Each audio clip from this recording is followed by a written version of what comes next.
So I was just talking about my new keyboard that I got, which was the 8BitDo like retro Famicom edition keyboard. And because I was missing a 10 key, I wanted to see if I could find some sort of additional add-on that I could get to go with it. And it turns out that this actually released recently as an add-on for that, and it's separate 10 key numerical keypad.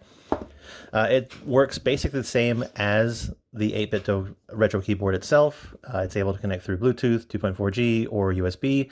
It's got mechanical switches, the same Kale white box switches as the other, and the switches are all hot swappable, and again, information if you do require it. But yeah, I do appreciate the fact that it's available in the same design as that keyboard, and I thought it would go really well with it. So inside the box, got another USB-C to A connector for plugging it in, the actual number pad itself, and then just the instruction manual. So that's it for what's inside the box. Let's go ahead and take a look at this.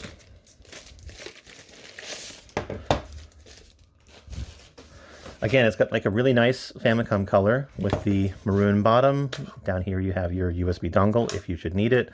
From what I've researched, you do need a separate port for each piece of equipment that you're going to add, so you can't just use one dongle to plug in both the keyboard and the numpad. But it has a USB-C port here for charging or to use it as wired, which is how I'm going to use it. Up top, you have your Bluetooth power switch off or connecting by the 2.4G. You have your Bluetooth connection button. This button here actually will act as a shortcut for the Windows built-in keyboard. And this is a special button that turns this into a calculator all on its own.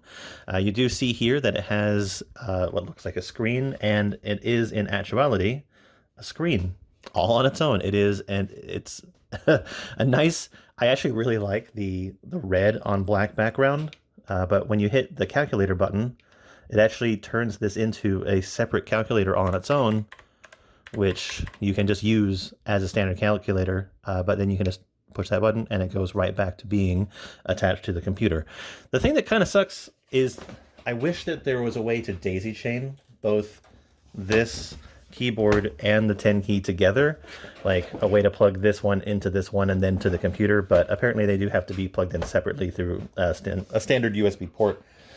You can't daisy chain them together, but I'm kind of okay with that. The hub that I have at work is perfectly fine to accept both this and the mouse and basically anything else that I need to plug in. I mean, it's not like I can plug in a bunch of stuff in my work computer. They basically limit all that, but yeah, all of these things together, I'm hoping will be quite nice. But I do like the look of it. I like the retro style, and I'm excited to use them at work. If you have used this or the keyboard, please let me know what you think down below. I've seen plenty of good reviews about this. People tend to say that this is a very solid keyboard. I'm already pretty happy with the feel and the look of it, so I'm hoping that it works well for me in my day-to-day use. Anyway, thanks for watching. See you later. Bye-bye.